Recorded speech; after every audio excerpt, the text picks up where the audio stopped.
Hello and welcome. This is news from the States. I'm Binga Reshegun. Security remains the cornerstone of sustainable development as no society can thrive when its people live in fear.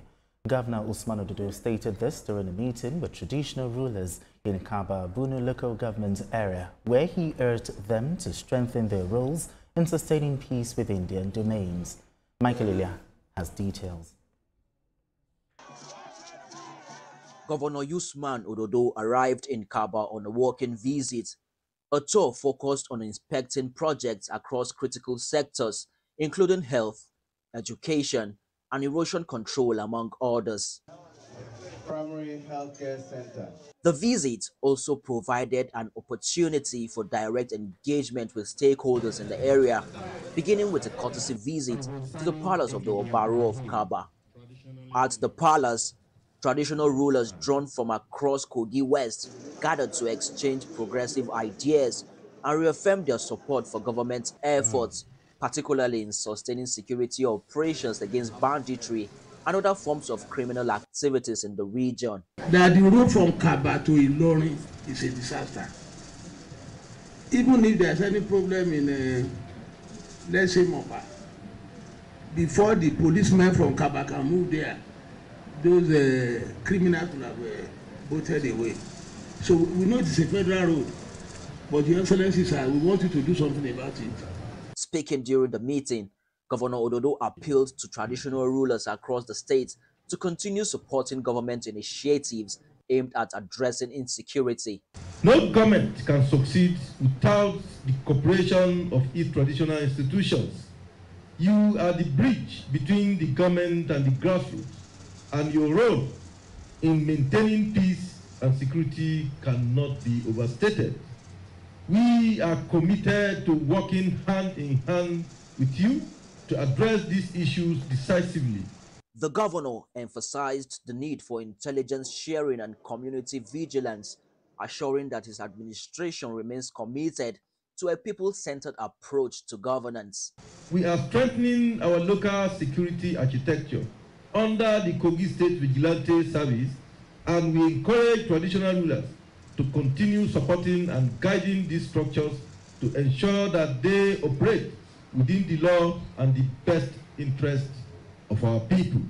Residents say peace is gradually returning after months of attacks and are urging governments and security agencies to sustain efforts for total victory over the assailants.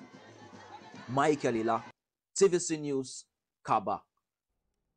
All right, our reporter Michael Ila joins me on the news from the States. So Michael, in what ways are the traditional rulers willing to contribute effectively to peace building and intelligence gathering, most especially at the grassroots levels?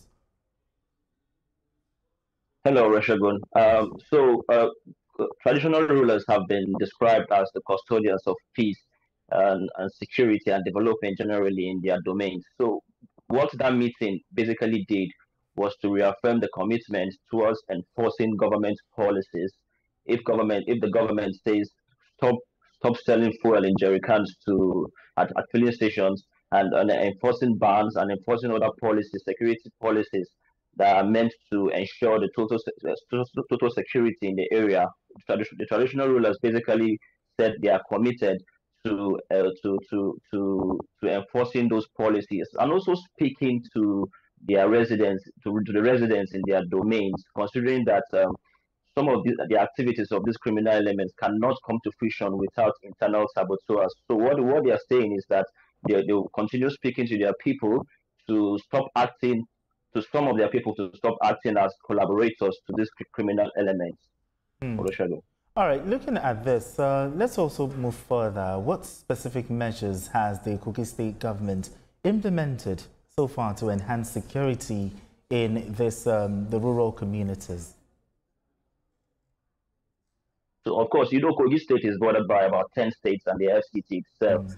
So what the Kogi State government says it's doing is to ensure collaboration with other states and even the Office of National Security Advisor and hybrid forces, also providing logistics support to security operatives in the fight, combing these bushes, the forests across Kogi State, the borders in Kogi State, And also, but remarkably, I would think one of those efforts would be the recent absorbing of personnel of the Kogi State Vigilante Service, as the governor mentioned in his speech, absorbing of the personnel of the Kogi State Vigilante Service into the Kogi State mainstream civil service. This make them pensionable, and the government says it hopes that these efforts like this would serve as moral boosters for the vigilante, because these are the people who know the bushes very well. These are the community police officers who understand the bushes very well and can comb them in the effort to collaborate with security operatives